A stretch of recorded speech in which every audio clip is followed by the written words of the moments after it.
All right, today we'll be making isolation gowns that look like this.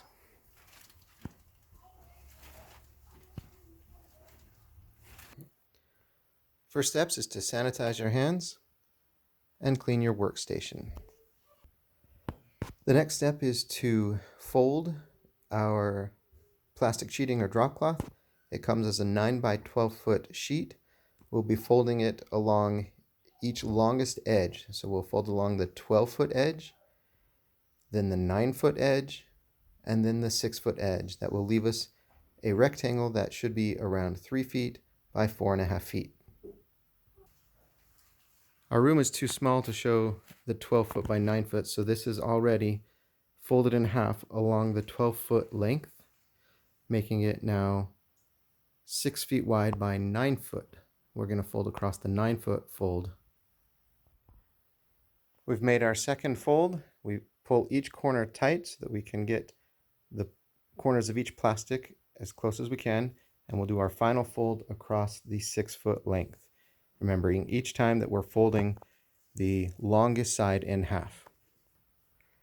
So now we have our 3 folds done. We end up with a folded drop cloth that is approximately 3 feet by 4.5 feet. We're going to take that and put it into our pattern here. Always putting the fold against the half of the pattern and making sure that the head or the neck is the top.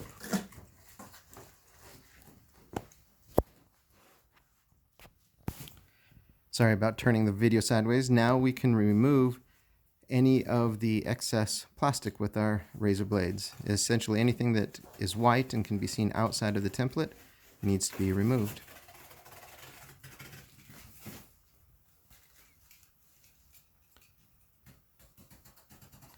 Remember to make this incision all the way down to the base to separate the tie for the gown.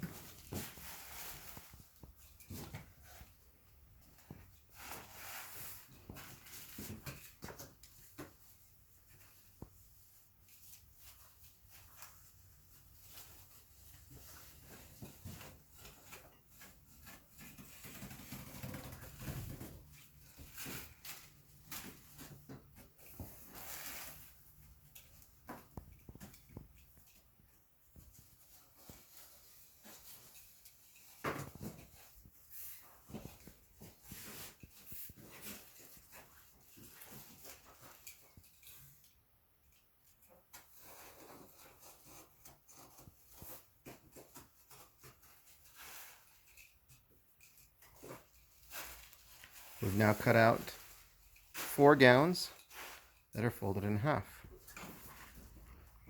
We have 2 cuts left to make though. Because of all of our folds, we ended up leaving 2 of the arms folded over.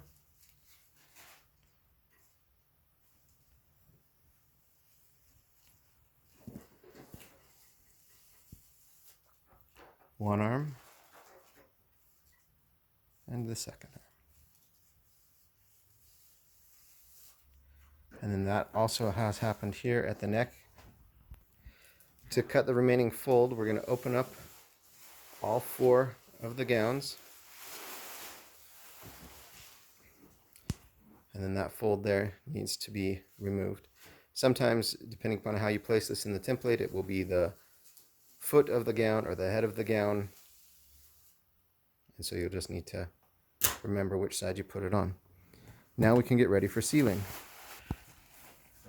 For sealing, I find it easiest just to take the bottom of your stack of 4, leave the other 3 away, and you fold the head, neck, and arms over, bringing the arms like this. Oh, try not to turn it sideways. Match up your edges as close as possible, and apply another clean piece of cardboard. No tape. That'll melt. Leaving approximately a 1/2 inch to 1/4 inch seam that will seal with our heat gun.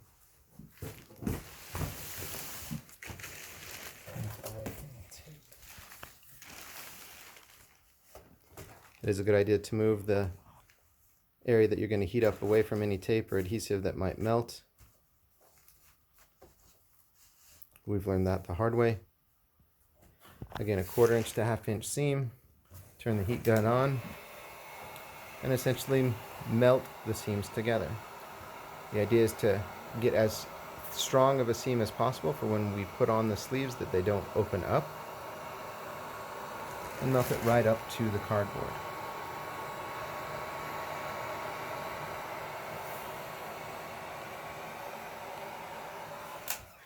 Then we check the seam to make sure we didn't miss any spots or have any open areas.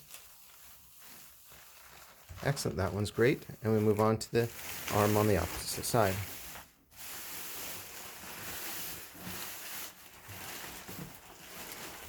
And fold it. Get the edges of the arms as approximated as possible. This is never an exact science. Move the other gowns out of the way so that they don't get melted. Apply your cardboard, leaving a 1/2 inch to 1/4 inch seam, and melt your seam together.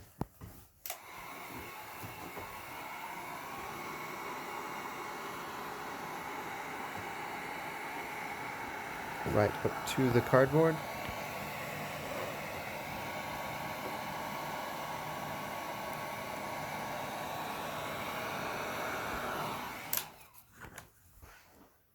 Don't forget to check your seam to make sure it's intact and there are no holes.